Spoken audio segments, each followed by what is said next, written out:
Governor Gavin Newsom can never get near the presidency. We cannot let it happen. It would absolutely destroy this nation and everything we love about it. We are still 3 years away from the 2028 election, but a lot of people will be looking to California over the next 2 years. Are Governor Newsom and former Vice President Kamala Harris considering a 28 run? In a new television interview, Governor Newsom says he will consider a run for the White House in 2028, but adds that decision will have to wait. After the 2026 midterms, you're going to give it serious thought. Yeah, I'd be lying otherwise. I'd just be lying, and I can't do that. The idea that a guy who got 960 on his SAT that still struggles to read scripts that was always in the back of the classroom, the idea that you even throw that out is in and of itself extraordinary. Who the hell knows? The governor says his focus now is passing Prop 50, which would allow California lawmakers to redraw voting districts in Democrats' favor. Newsom's term ends in January of 2027, and he cannot run again due to term limits. But as the Democratic field starts to take shape heading into 2028, it's looking more and more like that greasy showboat will be at the top of the ticket. Let's lock in. A flurry of familiar political names and places are popping up in headlines across America in what may only be recognized as an early start to the 2028 presidential primary season. We're officially 3 years out from the 2028 general election, which means now is the proper time for the pundits to begin speculating about who's gonna earn each party's nomination for president. There's a lot of talk on the right about an unstoppable Vance-Rubio ticket. For once, it seems that the Republican Party is aligned and unified behind likely heirs to Trump. On the flip side, though, the Democrats are in shambles after 2024. The DNC is still trying to figure out where the party should go from here, back to its Bill Clinton days, common sense, liberal old school vibes, or embrace the Bernies and the AOCs. But if the Democrats were a band, they'd be without a frontman. No one's got the Riz, as we Gen Z say, like Clinton or Obama. They were absolute superstars. Even Hillary Clinton was, although we hate their policies. Right now, the best they have is Gavin Newsom. But Gavin Newsom can never be president. We can't let him get even close to the Oval Office unless it's perhaps for a tour. Today, I'm bringing you 5 of Gavin Newsom's worst offenses to show you why. Because honestly, if I had a comprehensive list, I would be here all day. First and foremost, for Christian conservatives, Gavin Newsom repeatedly attacked religious freedom. He's a radical left ideologue in sheep's clothing. After Roe v. Wade was overturned, Newsom signed over a dozen laws making California a sanctuary state for abortion. In 2022, California also declared itself a refuge for child gender transitions. In 2024, Gavin Newsom signed a law making California the first state to ban school districts from requiring staff to notify parents of their child's gender identification change. So basically, he was enabling radical activist teachers and school districts in California to help facilitate a child's social transition without the parents' knowledge or consent. Number 2, Gavin Newsom has thrown over $20 billion at the Golden State's homelessness crisis, and the numbers have only climbed. California holds 30% of America's homeless population. 30%. The Golden State has the largest unhoused population in the nation, with almost 200,000 of the country's more than 250,000 people who experienced homelessness on a single night in 2024, the highest ever recorded. Cities trying to tackle the problem with different approaches, trying to find the so far elusive combination of funding, humane treatment, and as one Southern California mayor put it, the problem has to be solved with a get tough attitude and forcing people into some kind of meaningful treatment. Cities look like open-air drug camps while taxpayers fund these consultants and task forces to try to crack the problem. This is the moment more than 20 masked and hooded people stormed into Heller Jewelers in broad daylight Monday.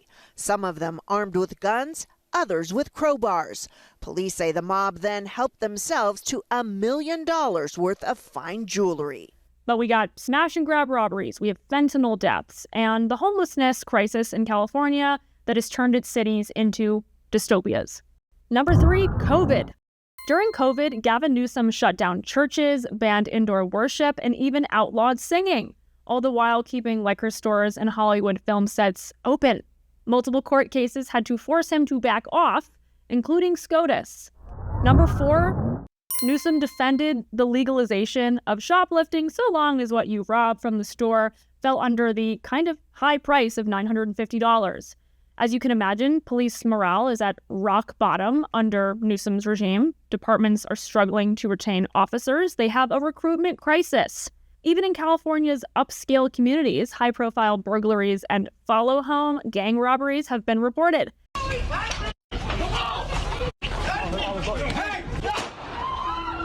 It happened that fast. On March 4th at about 2 p.m. at El Pastillo restaurant on Cannon and Brighton in Beverly Hills. Detectives say the gunman fired twice, hitting this woman at another table in her leg. The 3 thieves took off and into a getaway BMW. Gun violence is up, murders are up, crime is up in the city of Los Angeles, the county of Los Angeles, and I think it's obvious that they feel emboldened to do whatever they want. Families and small businesses have fled the state in record numbers, and that brings me to my last point. Number 5.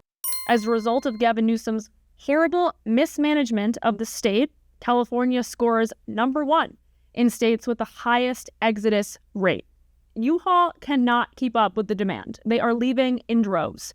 Between 2023 and 2024, the state lost almost 240,000 residents to other states, the largest net domestic migration loss in the country.